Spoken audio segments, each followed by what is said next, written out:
ça. Europe Matin, Dimitri Pavlenko. Alors on va rebondir après ça, Nicolas Caro.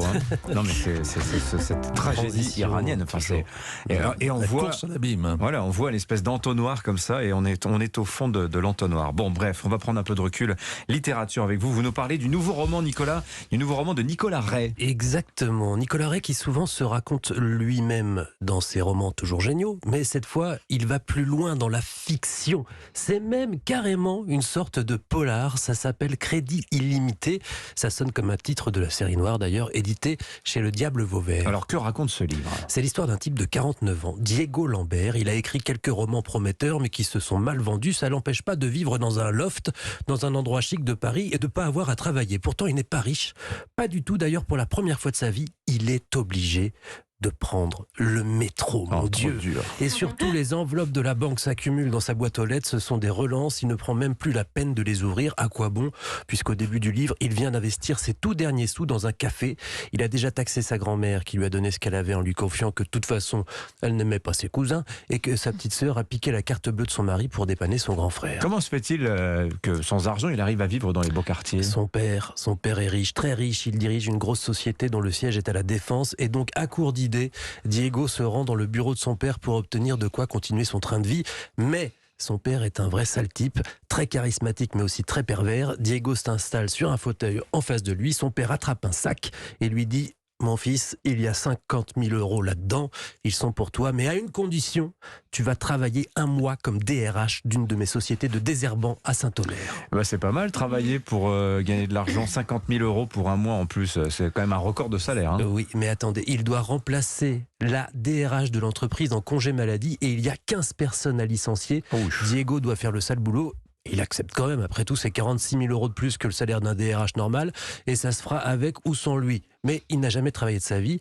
Il reçoit petit à petit les ouvriers concernés avec sa barbe de 3 jours et son étiquette de fils du patron. Le problème, c'est que d'abord, il se prend d'amitié pour ces gens, et par ailleurs, il ne comprend pas pourquoi il faudrait les licencier. L'entreprise est très rentable, et il commence à enquêter et à aller un peu plus loin que prévu. Et là, vous êtes sûr que c'est un polar, là ? Ben oui, mais je suis un peu embêté parce que j'ai peur de trop en dévoiler. Tout ce que je peux vous dire, c'est qu'il y aura un meurtre.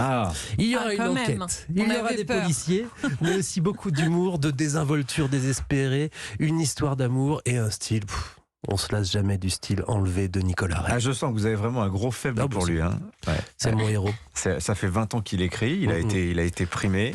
Et ça faisait un moment qu'il n'avait pas écrit, je crois. Ça faisait 3 ans, je crois. Voilà, ça s'appelle Crédit illimité, signé Nicolas Ray, R-E-Y, c'est au Diable Vauvert. Alors un bon bouquin et une bonne expo, quoi de mieux, ça fait un bon week-end, tout ça, Marie Jiquel.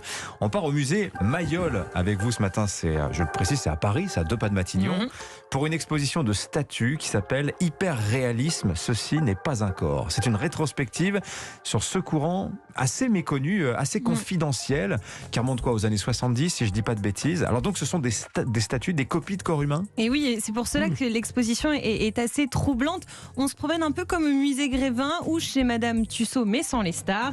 Et on ne sait pas si l'on croise une œuvre d'art ou un visiteur. Alors je vous conseille de vous attarder sur les détails, les plis de la peau, les grains de beauté, la texture de la peau, en silicone, en bronze ou même en bois.